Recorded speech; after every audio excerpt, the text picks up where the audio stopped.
Moraï Verabotaï, Mishpaha Ikara, chères auditrices et auditeurs, abordons à présent l'actualité de notre spiritualité habituelle dont on ne se perd jamais, surtout après avoir mangé pour certains la moufleta. Nous vivons une période que je dirais intersaison sur le plan spirituel entre la fête de Pessah et celle de Shavuot, où nous faisons un compte. Le compte est bon, comme on dit chez nous. On doit compter 7 fois 7, 49 jours, en comptant aussi bien les jours que les semaines, entre Pessah et Shavuot. Selon le Ramban, Rabbi Moshe ben Nachman, la période qu'il y a entre Pessah et Shavuot, c'est comme un grand Hol HaMoed. Ce qui est étrange, c'est que dans la Torah écrite, nous avons les dates bien précises des fêtes. On sait que Pessah tombe le 15 Nissan, Sukkot le 15 Tishri, Rosh Hashanah le 1er Tishri, Kippour le 10 Tishri, etc. Ce qui est étrange, c'est que la fête peut être la plus magnifique, entre guillemets, elle ne dure qu'un jour, c'est la fête de Shavuot, et la Torah ne nous donne pas la date, à tel point qu'il y a une mahloquette entre les Chachamim pour savoir si Shavuot tombe le 6 ou le 7 Sivan. Ouais. C'est d'ailleurs, remarquons, c'est la date à laquelle, comment il s'appelle, Moshe Rabbeinu, quand il était bébé, il a été mis sur le Nil par sa maman, Yochevet.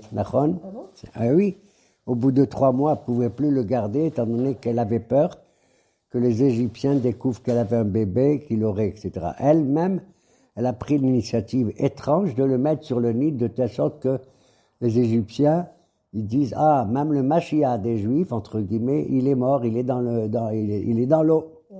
D'accord? Tov. Donc c'est étrange de voir que la Torah, le don de la Torah n'a pas été écrit, c'est cette date, Nachon. Ouais. C'est peut-être sur un plan purement spirituel pour nous dire qu'il n'y a pas de date précise pour la Torah. Ouais. On étudie chaque jour comme on veut, autant qu'on veut. Besséder, c'est une idée extra. C'est Torah Haïm, bien sûr. D'accord? Mais ce qui compte, c'est pas uniquement le fait qu'on attend que l'on va fêter le don de la Torah, mais qu'on se prépare à recevoir le don de la Torah. C'est toujours les préparatifs que nous avons en nous. C'est le désir, la volonté et tout. Voilà pourquoi, à partir du 2e soir de Pessah, on commence à compter le Omer. D'accord? Ouais. On n'attend pas, on ne dit pas aujourd'hui c'est le 1er jour et à la fin on dit aujourd'hui c'est le dernier jour. Non, on compte chaque jour. C'est pour montrer que la gradation est lente, progressive, mais elle est merveilleuse. Tu comprends?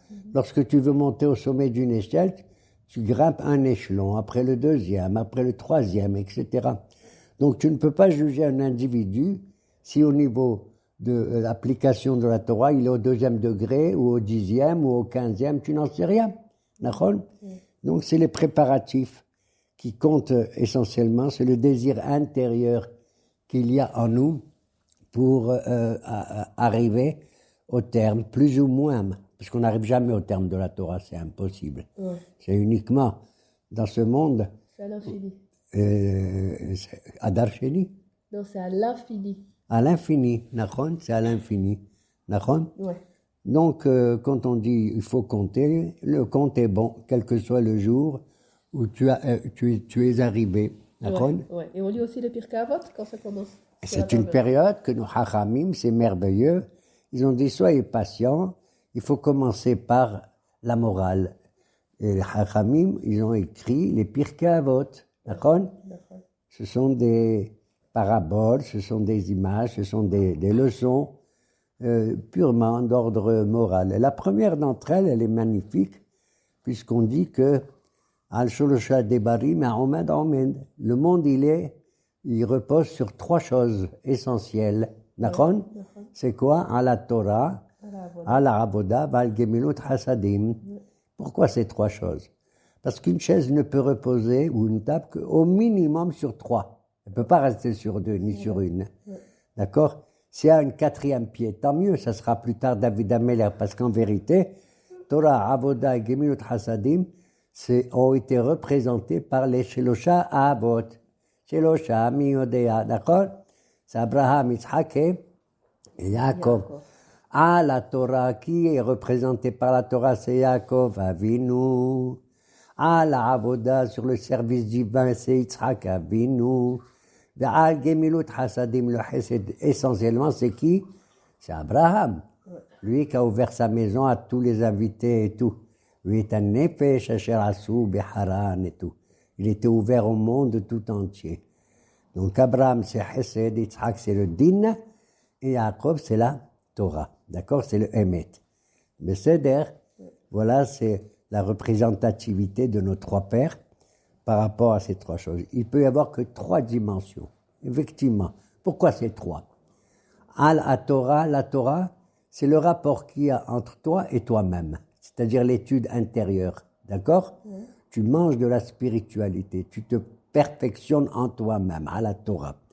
Avoda, c'est le service divin. D'accord? Qui va être plus tard représenté dans le Beth Amikdash. D'accord? J'ai des comptes à rendre vis-à-vis de moi-même, c'est la Torah. Vis-à-vis du bon Dieu, c'est la Avoda. Et vis-à-vis du bon Dieu, waouh, c'est Yirat Shamayim, c'est le Din, c'est Yitzhak, d'accord? C'est le Din, on doit rendre le Din plus tard. Ma'in bata ou la nata omer.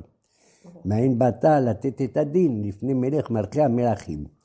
Et la troisième valeur, c'est Gemilut Hasadim, c'est Avraham Avinu, c'est-à-dire le rapport qu'il y a entre moi et le prochain. Donc on a les trois dimensions. Moi vis-à-vis de moi, c'est la Torah. Moi vis-à-vis de Dieu, c'est la Avoda. Moi vis-à-vis du prochain, c'est Gemilut Hasadim. Tu vois, une première Mishnah qui pratiquement nous donne l'essentiel.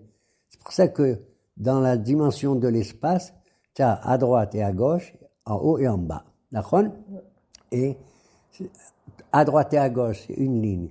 En haut et en bas, c'est la deuxième ligne. Et le centre, c'est le centre. D'accord? C'est le point qui réunit l'ensemble des trois. Donc, il y en a qui ne veulent pas aussi écouter la musique. Oui, pendant cette période, voilà, parce que c'était une période pendant laquelle il y a eu un événement.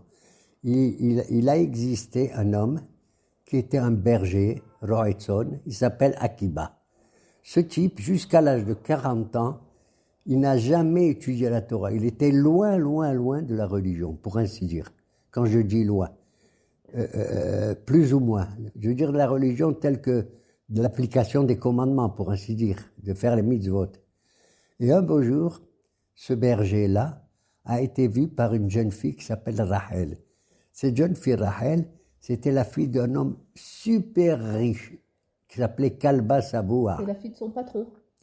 C'est pas son patron, la fille de son père. Non. Quoi? Rachel, c'est la fille du patron de Akiva. Akiva, c'était le berger de Kalba Saboua. Peut-être qu'il était le berger, mais elle est la fille de Kalba Saboua. Ah, oui. je croyais que c'était son berger. Je sais pas. Non, le père de Rachel s'appelle Kalba Saboua. Pourquoi on l'appelait comme ça? Ça veut dire un chien qui est rassasié. Ça veut dire incroyable ce bonhomme. Non seulement il donnait à manger à tout le monde, un riche comme ça, hein, il ressemblait à Abraham pour ainsi dire, mais même aux animaux. Pour la qu'on dit, même un chien qui venait chez lui, il était rassasié.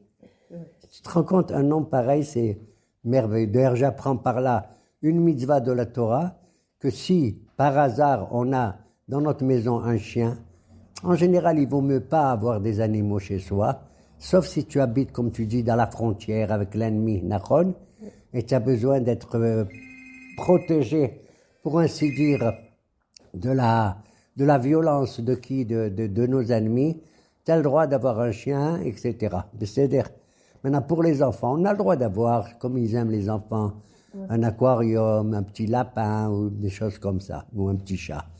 Mais on doit donner à manger à nos animaux, à nous, avant de manger soi-même. C'est ce qu'a dit la Torah.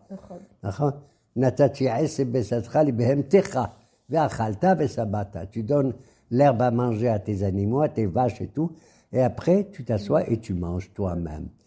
Parce qu'il y a une mitzvah importante, on n'a pas le droit de faire tsahar ba'alei hayim. Même un animal, on n'a pas si on voit qu'il a de la peine à manger ou quoi que ce soit, il faut s'occuper de lui avant soi-même. Tu as compris? On donne à manger à nos animaux avant de manger ce qu'on appelle tsahar Baal Haïm. Et cette fille-là, c'est une fille merveilleuse, Rachel, elle était prête à épouser un homme qui n'était pas du tout religieux, mais qui avait des midot tovot, de bonne qualité morale, hein, et elle a choisi lui. D'accord? À tel point qu'après ils sont devenus pauvres, ils dormaient sur la paille et tout, il y a tout des midrashim là-dessus. Un tas de midrashim là-dessus. D'accord? Et plus tard, grâce à Rachel, Akiba, fils d'un guerre, d'un converti d'ailleurs, est devenu le fameux Rabbi Akiba, le pauvre. Voilà pourquoi, plus tard, il va étudier pendant 24 ans sans voir sa femme. Tu te rends compte? Il va aller à la yeshiva. Comment elle a pu supporter? C'est une femme merveilleuse, où elle voit que son mari étudie la Torah. Pour elle, c'était l'essentiel, même s'il ne venait pas à ses côtés. C'est incroyable. Je ne crois pas que les femmes aujourd'hui acceptent une telle idée, Nakon? Non. Mais qu'est-ce que tu veux? C'est comme ça à leur époque. Mais il s'est passé que quand il est devenu, il a étudié la Torah du temps de sa femme Rachel et tout, à tel point qu'il a eu des élèves, plein, des milliers d'élèves. Et nos hachamim, ils disent qu'à un certain moment, il a eu près de 24 000 élèves. À Val, il y a eu un problème, l'onahagu kavod zebazé. Ils n'avaient pas de respect les uns vis-à-vis des autres. Et voilà pourquoi ils seraient morts entre Pessah et Shabbat et l'Akba Omer, d'accord? Au moins 100 morts par jour. Mais il y en a qui disent qu'il ne s'agit pas d'élèves qui n'ont pas fait de kabbalah. En vérité, ces 24 000 individus, c'était des soldats qui avaient fait la guerre. Tu sais qu'Akiba, lui-même, il a fait la guerre. Ah bon? Oui, bien sûr. Il n'a pas dit « je refuse de faire le guillous ». Ben, il était avec Bar Korba, oui ou non? À tel point que les gens qui l'ont vu, ils ont dit celui-là, c'est pas possible, c'est le Mashiach. Même des grands hachamim, ils ont cru que c'était le Mashiach Bar Korba, qu'on appelait Koziba. Darar Kochav Yaakov. Bravo, voilà le verset qu'il faut citer. Darar Kochav, c'est Korba. Bon, mais ils se sont trompés, c'était pas vraiment le Mashiach, ça arrive. Tu sais, aujourd'hui, sans arrêt, on attend le Mashiach, on attend. C'est lui qui attend. Qu'est-ce que je te dis? Akiba, il attendait le Mashiach, il n'est pas venu. Rabbi Shimon, il attendait, il n'est pas venu. Etc., etc. Et toutes les générations, on a attendu, il n'est pas venu, il n'est pas venu. Même si tu vois qu'il tarde, tu dois avoir toujours l'espoir qu'un jour il viendra. Eh bien, on a l'espoir qu'un jour il viendra. En attendant, pour moi, chaque juif qui est ici à Médinat Israël, et même ceux qui sont en Galoute, les pauvres, s'il fait quelque chose pour le bien du peuple d'Israël, c'est un petit morceau de Mashiach, c'est tout. Voilà. Voilà où est le Mashiach. Alors, est-ce qu'on peut écouter la musique finalement ou pas? Alors, il y a comme ça des minagim. Certains disent que c'est une halakha dans le Shulchan Aruch, que d'ailleurs, si tu écoutes certaines radios religieuses, ils mettent de la musique vocale et pas avec des instruments. Quelle est la différence? C'est le tsahar, parce que l'instrument, c'est gai et tout. En vérité, tu veux que je vous dise? Oui. C'est pas seulement interdit d'écouter une guitare ou un violon pendant cette période, n'est-ce pas? Mais même toute l'année, d'après la halakha, d'après du Shulchan Aruch. Mais personne à Tzibor lo yachol dekabel un psak. On n'est pas. Un type, il va voyager, il va travailler et tout. Et il aimait la radio, il entend la musique. Ça l'aide à supporter son voyage, etc. De nos jours, la musique, c'est pas quelque chose d'extraordinaire. Et il y en a qui interdisent même, pendant cette période, de se coiffer, de se couper les cheveux. Chacun selon ses minagim. On n'a pas le droit de se marier non plus. Mais de faire des fiançailles, on a le droit. Faire des fiançailles, on a le droit. Dans certaines conditions, lorsqu'on fait une saudat mitzvah, pour un siyum maseret et tout, on peut mettre de la musique. Et si je dois rencontrer le ministre ceci ou le roi de tel pays, je ne vais pas aller avec des cheveux affreux, je vais chez le coiffeur, c'est sûr et net. Ouais. D'accord. Ouais. C'est la période qu'on vit actuellement. C'est les préparatifs pour la réception de la Torah. Et ces préparatifs sont meilleurs que la Torah elle-même qui va m'être donnée. Tu comprends? Ouais. C'est la volonté intérieure d'accepter d'accepter la Torah qui est très importante à nos yeux. Voilà. Et dans la paracha, Moshe, il devient Kohen Gadol. Alors on est la paracha de Shmini, oui, on va dire un mot sur cette paracha. Shmini, Vayhi, Bayom, Hashemini, il advient, il est arrivé le 8e jour. À chaque fois que tu entends un passage qui commence par Vayhi, c'est triste. Ça annonce quelque chose de triste. Vaille. Parce que c'est comme, pas seulement Vaille, parce que le Yehi, c'est le futur. Ouais. Et le Vav de Vayehi, il transforme le futur en passé. Ça veut dire que tu ne peux pas dominer ce temps. Ouais. C'est le contraire du mot Vehaya, comme on l'a toujours dit. Vehaya, c'est Haya, c'est le passé. Vehaya, tu transformes le passé en futur. Donc tu maîtrises le temps. Tu as compris? Ouais. Pourquoi? Vehaya eno ela lashon simha. Et Vayehi eno elo lashon sa'ar. Ouais. Quel est le tsar? Alors moi, j'ai pas envie de dire une paracha qui commence par le tsar. Vayhi bayom hashemini. Il advint que le 8e jour. Quel 8e jour? De quoi? C'est le 8e jour, parce qu'à partir du 24 Adar, Moshe Rabbeinu, il était le Kohen Gadol du Mishkan. Il le montait, il le démontait chaque jour. Quelle force il avait, d'accord? Jusqu'au moment où le 7e jour, il est arrivé au premier Nissan, et c'est là qu'il va donner la Keuna à qui? À son frère Aaron. C'est normal, Vera Achav et Sama Belibo. Aaron, qu'est-ce qu'il était halou, Bémet. Lui, comment il recevait les gens. Moshe était du côté du din, Aaron du côté du Hesed, de la Rahamim. Alors on dit, tu te rends compte, Moshe, il a été Kohen, uniquement Kohen Gadol pendant 7 jours. Et il va donner la Keuna Gdoula à son frère Aaron, qui d'ailleurs l'a mérité. Pourquoi le pauvre Moshe, finalement, je dis le pauvre Moshe, que 7 jours? Il aurait dû être Kohen Gadol toute sa vie. Et donner la Keuna à ses enfants, dont on n'a jamais entendu parler. Qui c'est les enfants de Moshe? Tu connais, toi? Gershom, Eliezer. Et alors, qu'est-ce qu'ils sont devenus? Ouais. Rien. Moi, je sais que les enfants de Nadav et Avihu, eux, c'était des Kohanim importants. Et Lazar et Itamar. Les enfants de Moshe, on n'en sait rien. Regarde, soit par humilité, ils ne parlent pas d'eux, soit parce que je n'en sais rien du tout. Ils étaient avec Tzipora, leur mère, ils sont retournés peut-être à Midian et tout. Bon, peu importe. Pour démontrer que la Torah, elle passe pas Beyerusha.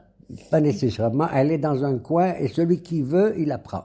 Voilà. Chacun, il peut. Toi, tu sais peut pas. s'élever. Moi, je suis là, je suis paresseux. C'est pas parce Même que t'es si un j'étais fils. religieux, je vois qu'un type qui n'est pas religieux et tout, il va vers la Torah. C'est extraordinaire. Ouais, Bon. chacun, il peut. On ne peut pas s'élever. juger l'individu là où il se trouve. On ne peut pas. Alors donc, pourquoi donc Moshe a perdu, entre guillemets, la Keuna et la donna à son frère? C'est à cause du Sné, le buisson ardent. Tu te souviens? Quand il est revenu de Midian, il était berger lui aussi, Moshe. D'accord? Ouais. Il s'arrête au mont, le Har Sinai, et c'est là qu'il voit il voit un buisson qui est en train de brûler, mais qui n'était pas réduit en cendres. Ouais. D'accord? Et le bon Dieu le choisit, c'est moi, ton Dieu, je t'ai choisi pour aller sauver ton peuple de l'Égypte qui est esclave et tout. Et Moshe, il refuse. Il dit non, choisis un autre, choisis Shlachna, Beati Shlach et tout. Qu'est-ce que tu me choisis à moi? Et si je parle à Paro, et même les Juifs, ils vont pas m'entendre, qu'est-ce que tu m'envoies chez mes frères les Juifs? Moi, j'ai voulu sauver un Juif, j'ai tué un Égyptien. Le pharaon, il m'a poursuivi. Hein? Je me suis sauvé. Et j'ai voulu te sauver aussi. Et j'ai vu deux hommes juifs qui se disputaient.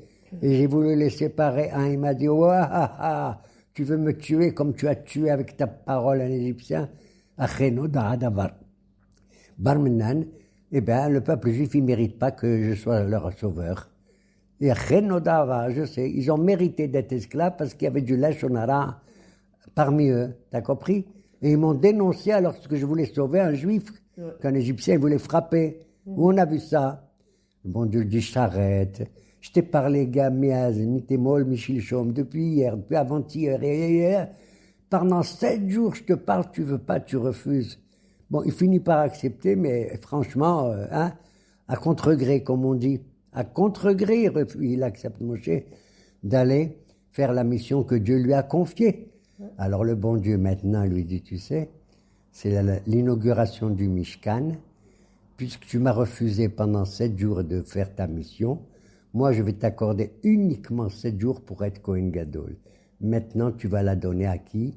À ton frère. C'est ainsi que démarre la paracha de Shmini. Et Aaron, le pauvre, il avait peur quand il a été désigné. Et Moshe lui dit, Karab, la misbia, Aaron, viens, c'est toi maintenant. Et Aaron, il a peur. De quoi il a peur? Il a vu sur l'autel, le misbia, tu sais quoi? Un feu qui avait la forme d'un veau.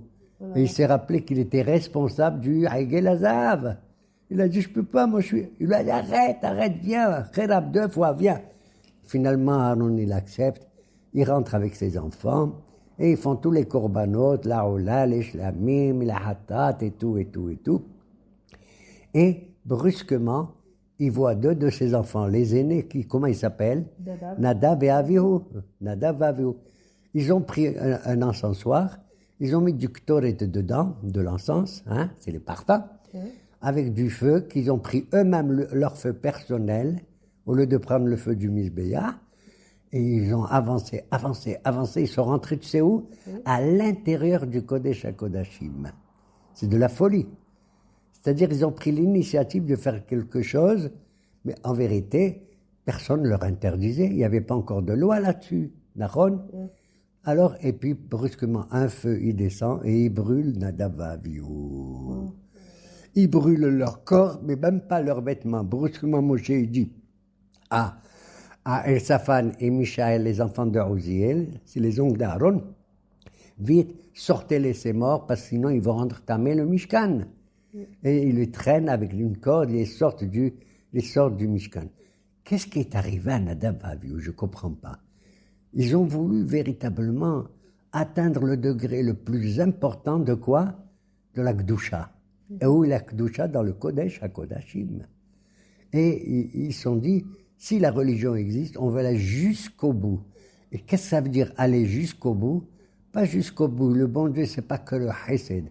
On est prêt à accepter le din, d'aller à la rigueur la plus terrible qui soit, on rentre dedans. Tu comprends? Ils sont prêts à accepter le din total du bon Dieu. On veut se rapprocher. C'est pour ça qu'on nous dit, il ne faut pas être excessif dans la religion non plus. Il ne faut pas être ce qu'on appelle, entre guillemets, ultra et encore ultra orthodoxe. T'as compris? Mais pourquoi ils ont choisi le din? Et j'ai trouvé un pirouche, que Dieu me préserve, personnel, mamache personnel. Quel rapport il y a entre le din, n'est-ce pas? Quel est le nom de Dieu qui rappelle le nom du din? C'est Elohim.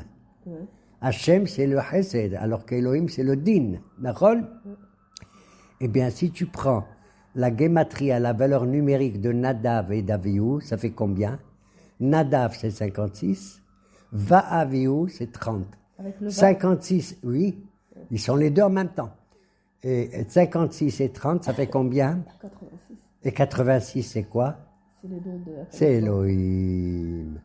C'est le nom de Elohim. Aleph, Lamed, He, Yud, même, c'est Dieu. C'est le Dieu du din, le Dieu du din. Donc, ils avaient en eux une volonté du din, ils étaient prêts à accepter. Alors, il y a des maîtres qui nous disent pourquoi ils sont morts, les pauvres et tout, parce que ils sont rentrés, ils avaient bu du vin, alors que c'est interdit de boire du vin. Jamais j'ai entendu ça, moi. C'est interdit de boire du vin après, parce qu'après l'affaire Nadav Avihu, le bon Dieu dans la Torah, il nous dit Yayin veshechar altesh. Il ne faut pas boire du vin, ni de la bière, ni de l'alcool. Et ça a été dit aux Kohanim. Il faut qu'ils entrent, qu'ils ne sont pas ivres. Alors que Nadav Avihu aurait été ivre. D'autres ils disent non parce qu'ils étaient célibataires. Un Kohen doit être marié s'il veut devenir Kohen. D'autres disent parce qu'ils n'ont pas eu des enfants. Et d'autres ont dit, et d'autres. Bon, on peut trouver toutes les excuses, les prétextes pour accuser, entre guillemets, les pauvres Nadav Avihu. Quand ceci arrive, tu sais, quand le premier jour, le premier Nissan, le moment où Aaron il est nommé Kohen Gadol, et à ce moment-là, il est là, comment il réagit? Si ça avait été un autre, il aurait crié, il aurait hurlé. Quoi, mes enfants? D'après certains, ils auraient dit que Nadav Avihu, ils auraient dit, quand est-ce qu'ils vont mourir, Moshe et Aaron, et on prend leur place? Tu crois, toi, ça? Non. J'en ai fait, moi non plus, je crois pas. Je ne crois pas qu'ils sont arrivés à un tel degré. Et quand il voit que ses enfants meurent le premier jour, le premier Nissan, va y dom Aaron. Aaron, il a gardé le silence. Tu te rends compte? Quelle grandeur! Si ça avait été un autre, qu'est-ce qu'il aurait fait? Mon Dieu, qu'est-ce que c'est ça? Je comprends pas, et tout, et tout, et tout. Et qu'est-ce qu'il fait? Il est en deuil, Aaron. Et quand un Cohen il est en deuil, normalement, il s'arrête de manger les corbanotes. Ouais. Il s'est arrêté de manger le korban hatat. Qu'est-ce qu'il fait Moshe? Il arrive, il dit Moshe, il dit Aaron, quoi? Tu fais le korban de hatat et tu le manges pas, tu dois manger. Et Aaron lui dit, dis-moi mon frère, avec tout ce qui m'est arrivé, tu veux que je mange maintenant, je suis honnête et tout. Moshe, il a accepté. Il a dit, tu as raison mon frère, j'ai pas pensé que c'était tellement grave ce qui t'est arrivé et tout, voilà pourquoi tu ne peux pas manger aujourd'hui le korban hatat. C'est une grandeur incroyable. De là, nos maîtres nous disent, quand on a des épreuves, que Dieu nous épargne d'avoir des grandes épreuves, des issourines, la seule manière de les comprendre, c'est pas de parler, de discuter à droite et à gauche, et même les nahimoto. Seul le silence, il te permet de comprendre quelque chose. C'est le silence d'Aaron qui va essayer de lui faire comprendre pourquoi il lui arrive un tel malheur le jour où il est nommé Kohen Gadol. C'est ce qui est arrivé au pauvre Iov qu'on lit le livre de Job. Et lui, il a crié, il a hurlé, il n'en pouvait plus. Et ses amis sont venus, les trois amis, Bildad Ashouhi, Sofan, Naamati, Naama, etc., Naamati, et Bildad Ashouhi. Ils sont venus le consoler, chacun en disant, tu sais Aaron, Iov, tu sais ce qui t'est arrivé, c'est parce que. Ça suffit de me donner parce que. Même le bon Dieu, plus tard, il va se manifester à Iov, et ils lui disent, franchement, je te comprends. Ils n'ont pas été capables de te consoler comme il faut. C'est des religieux, ceux-là. Et dès que Hachem se révèle à Iov, il accepte l'épreuve qui lui a été donnée. Le bon Dieu va le récompenser en doublant le nombre de ses enfants et de sa richesse. Ok? Vaïdom Aaron. Il faut savoir se taire, c'est tout. C'est pour ça que je dis, quand on parle d'un rabbin, Laïrahmou, Arabmir, Mezouz, quand on fait le hesped, il a dit, je ne veux pas qu'on fasse le hesped, l'éloge funèbre quand il va mourir. Il a raison, le pauvre. Il a raison. Il n'a pas voulu. Et les rabbins, ils ont parlé de lui sans faire le hesped, mais de sa grandeur et tout. La vérité, moi je comprends. Un type, il a été merveilleux toute sa vie, tout ce qu'il a fait, ce rabbin et d'autres d'ailleurs. Et c'est quand il meurt que tu dis le bien de cet homme. C'est pas quand il vit. Il faut dire du bien de quelqu'un tant qu'il est vivant, pour lui donner de la force. Un type, il est merveilleux et tout, c'est à la fin, il est parti, il est plus là, tu dis que, ouais, il était comme ceci, il était bien, il était magnifique, il a fait du bien autour de lui, de grandeur dans la Torah. Ça m'énerve un peu le hesped. Pour moi, le hesped, l'éloge, c'est comme du hefsed, pour ainsi dire, que Dieu préserve. Maintenant, je ne les critique pas, qu'est-ce que tu veux qu'on fasse d'autre? Tu n'as pas connu quelqu'un, tu fais son éloge. Bon, mais en vérité, il vaut me faire l'éloge de quelqu'un tant qu'il est vivant. Ça lui donne encore de la force de continuer, tu comprends? Voilà. Donc c'est la mort des enfants. 86, Elohim et le din est arrivé. Et la paracha, alors elle parle encore aussi de la cacheroute, des béhémotes et tout ça? Ah oui, bah alors juste après la mort de Nadav Avihu, le bon Dieu dit, attention, il ne faut pas boire du vin, il ne faut pas boire de l'alcool et tout quand vous entrez. Il a donné cette interdiction quand? Après la mort de Nadav Avihu. Donc quand ils sont rentrés ivres, pour ceux qui disent qu'ils avaient le droit, quand je dis ivres, peut-être qu'ils avaient bu, ils voulaient avoir du courage, ils voulaient avoir de la force. La preuve, je vais te dire, à Pessah, qu'on vient de finir, quelle est une des mitzvot importantes de Pessah, le soir du Seder? C'est de boire 4 coupes de vin. D'accord? Ceux qui peuvent 4 coupes de vin, ceux qui peuvent 4 coupes de jus de raisin, etc. Mais Seder, quand on fait un kidouche, sur quoi on fait? Sur du vin. Quand on fait un mariage, sur quoi on fait? Sur du vin, etc., etc. Chaque fête sur du vin. C'est-à-dire, bon, ça veut dire qu'il faut mesurer la joie qu'on veut avoir et la force qu'on veut avoir pour entrer dans le monde de la Torah. Bon, Besséder, ok? Et la fin de la paracha de Shmini, elle termine par une des mitzvot essentielles du peuple juif, c'est la kashrut. Zot haya. Voici les animaux que vous devez manger. Comment voici les animaux? Est-ce que Moshe, là où il vivait, on est dans le désert. Est-ce qu'il a vu dans sa vie un éléphant? Non. Est-ce qu'il a vu dans sa vie un dindon? Non. Est-ce qu'il a vu dans sa vie, je ne sais pas moi, d'autres animaux? Non. Un singe? Non. Et bien alors Dieu il dit, Zot haya, voici les animaux que vous mangez et voici les animaux que vous devez manger. Il lui a montré dans le ciel toutes les sortes d'animaux. C'est incroyable, Zot. Il lui a montré. Et alors c'est quoi? Il lui dit, écoute, pour les animaux terrestres, tu ne dois prendre à manger que les animaux qui ont les sabots fendus et qui ruminent. Shosa'at c'est ça, mais mafrissé par ça.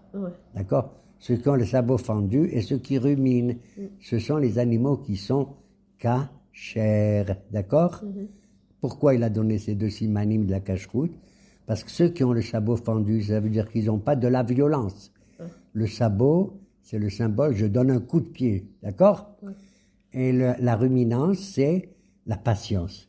Tu manges tranquillement et tout, tu te contentes et tu recommences à manger la même chose. Tu comprends? Voilà. Donc c'est la violence, contre la violence contre la violence et pour la patience que ces deux simanim ont été donnés. Alors que les autres, ils mangent ce qu'ils veulent. Mais nous, le peuple juif, on a ces deux-là. D'accord? C'est exactement comme pour les poissons. D'ailleurs, ces simanim que j'ai dit, les sabots et la ruminance, c'est de la tête aux pieds. Mikafregel ve'ad. C'est marrant, hein? Du début du corps jusqu'à la fin du corps. C'est merveilleux, extraordinaire. Et donc, si tu as un animal, il a un seul siman, il est que ruminant et pas les sabots fendus, ou il a les sabots fendus mais pas ruminant, il n'est pas cachère. Il n'est pas cachère. D'accord? Voilà pourquoi la Torah elle nous dit, il y en a 3 exceptionnels, c'est le gamal, le shafan et le harnevet. C'est-à-dire le chameau, la gerboise et le lapin. D'accord? Eux, ils sont ruminants, mais ils n'ont pas les sabots fendus. Ils ne sont pas cachères. Leur siman de kashrut, il est intérieur, ils sont ruminants. Et après, le verset d'après, il dit, mais le cochon, lui, il a le sabot fendu, mais il n'est pas ruminant. Ça veut dire, il fait semblant de dire à tout le monde, je suis cachère. Il montre, on voit les sabots, d'accord? C'est Édom. C'est 4 sortes d'animaux, Shafan, le chameau, la gerboise et le lapin. C'est Édom, Paras et Yavan. Et le dernier, le Hazir, le cochon, c'est Édom. Le cochon, c'est Édom. Il y en a qui disent que le Gamal, c'est Gamal Abd Nasser. C'est lui là-bas. Bon, peu importe. Voilà, alors donc le cochon dit, regardez comme je suis cachère, j'ai les sabots fendus, espèce de malotru. Tu caches, tu n'es pas un ruminant du tout. Voilà. C'est-à-dire, tu es beau à voir, pour ainsi dire. Oui, la civilisation des Édom, elle nous a donné la législature, elle nous a donné la nationalité, la diplomatie, la démocratie et tout, d'accord? Ah, c'est beau et tout, mais en vérité, l'intérieur, ils ne sont pas ruminants, d'accord? L'intérieur n'est pas du tout cacheur. C'est pareil avec les poissons. Dans la paracha de Shmini, à la fin, il dit, et les poissons, c'est pareil. Quoi? Quels sont les poissons qui sont cachers? Ceux qui ont des snapir et des casquettes. C'est-à-dire ceux qui ont des nageoires et des écailles. Il faut les deux. Pourquoi il faut encore les deux? Les écailles, c'est pour te protéger de toute agression. Ça protège le corps, les écailles, tu comprends? C'est comme un soldat qui porte un vêtement qui le protège, ok? Et les nageoires, c'est pour aller là où il veut. Il peut changer d'endroit, là, il choisit le bon côté, comme on dit. Donc, si un poisson, il a que ça et pas ça, il n'est pas cachère du tout, d'accord? Il faut avoir les deux simanim. Voilà, dans la cacheroute. Et à la fin, il y a aussi les oiseaux. Alors là, la Torah nous donne les noms des oiseaux qui ne sont pas cachères du tout. Le corbeau, l'aigle, le vautour, le faucon, etc., etc. La sauterelle. Non, il n'y a pas écrit la sauterelle. C'est qu'il y a des juifs qui mangent les sauterelles, les hagabim. Les juifs au sud du Maroc et dans le Yémen, Ils mangeaient les sauterelles. Et le racham, c'est quoi? Parmi les animaux qui étaient interdits, ils sont mentionnés, les oiseaux, c'est le raham. Selon certains, c'est le vautour. Et il y a une pensée, une idée incroyable dans la Gemara qui dit, si un jour, en général, le vautour, qu'est-ce qu'il fait? Il est sur un arbre, il soulève un pied et il se met à dire shrak, shrak, shrak, shrak, shrak. T'as vu? C'est son bruit, c'est son cri. Shrak, shrak, shrak. Mais quand il se met par terre, hein, il dit pas shrak, shrak. Et s'il dit shrak, shrak, ce qui est incroyable, il le fait que sur un arbre. Mais si tu vois un jour un vautour qui fait shrak, shrak et qui lève une de ses pattes, c'est sûr que le Mashiach, il va venir. Ah bon? Ça veut dire, tu te rends compte, c'est le vautour qui nous indique que le Mashiach, il est en route. Bezrat Hashem. C'est l'histoire des deux malades. C'est laquelle? Ben, dans la cache-route, justement. Pourquoi il nous a donné à nous, les Juifs, la cache-route? Pourquoi on ne mange pas comme tout le monde ce qu'on veut? Les autres goïms mangent ce qu'ils veulent. Il y en a qui mangent des fourmis, j'en sais rien. Il y en a qui mangent des grenouilles. Hein? Les Chinois, Ils mangent de tout. Il y en a qui mangent des singes, il y en a qui mangent n'importe quoi. Ok? Étant donné que pour eux, ce qui compte, c'est ce olamazé. C'est la bouffe. C'est profiter le gouffre, matériellement parlant. Tu comprends? Alors que nous, on a ça, mais on a aussi spirituellement. Il faut qu'on gagne le olam haba. Kol Israël, shalem halek le olam haba. Alors, nous, on a des interdictions de limiter notre désir, nos pulsions. Tu comprends? Pour mériter le olam haba. Et alors, c'est pour ça qu'il nous a donné des interdictions, même au niveau de l'alimentation. Mais on gagne sur l'amazé aussi. Et on gagne, bien sûr, s'il est avec pudeur. Si on n'a pas de la violence et si on n'a pas de la, si on a de la patience, comme j'ai dit pour les deux simanim de la cache-route. On comprend? Et donc, la chose, pour conclure, elle est comparable à une parabole suivante. C'est l'histoire d'un médecin. Il a vu deux hommes qui étaient malades. D'accord? Un, le pauvre, il était très très malade, il allait bientôt mourir. Et l'autre, il était malade, mais il fallait le soigner, simplement. T'as compris? Qu'est-ce qu'il a dit, le médecin? Tout le monde est devenu fou. À l'un, il a dit, tu peux manger tout ce que tu veux. Et à l'autre, il a dit, écoute, tu peux manger, mais pas tout ce que tu veux. Ça et ça et ça. Fais attention, mange des légumes, bois comme il faut, surtout pendant l'été et tout. Alors les gens qui ont vu ça, ils disent, attendez, docteur, tu as deux malades, pourquoi un, tu lui dis de manger tout ce qu'il veut, et alors tu dis non. Il dit, mais comprenez, celui à qui j'ai dit, tu manges tout ce que tu veux, le pauvre, parce que je sais qu'il va bientôt mourir. Qu'est-ce que tu veux que je l'empêche? L'autre, je veux qu'il vive, tu as compris? Il va pas, la mort n'est pas à ses trousses, et donc je lui dis, mange ça, ne mange pas ça, mange ça, ne mange pas ça. Donc il faut écouter, comme disent nos hachamim, mais la Torah elle-même dit, Verapo, Yerape, Yeratzon, que nous soyons tous guéris de toutes les pulsions que nous avons, et de toutes les souffrances, comme je vois autour de moi des gens qui sont toujours enrhumés, et de certains qui disent, ne m'approche pas de vous, monsieur le rabbin, parce que je ne veux pas vous contaminer. Et je leur dis, je m'en fous, vous pouvez me contaminer. Moi, j'écoute les mitzvot de la Torah et Hachem nous protégera. Et il fait en sorte que Yeratzon, achetez-moi, je vous en prie, un vautour qui me fait shrak, shrak, shrak. Et si le vautour ne fait pas shrak, shrak, moi je vous fais tac, tac, tac, tac. Shalom ou bracha.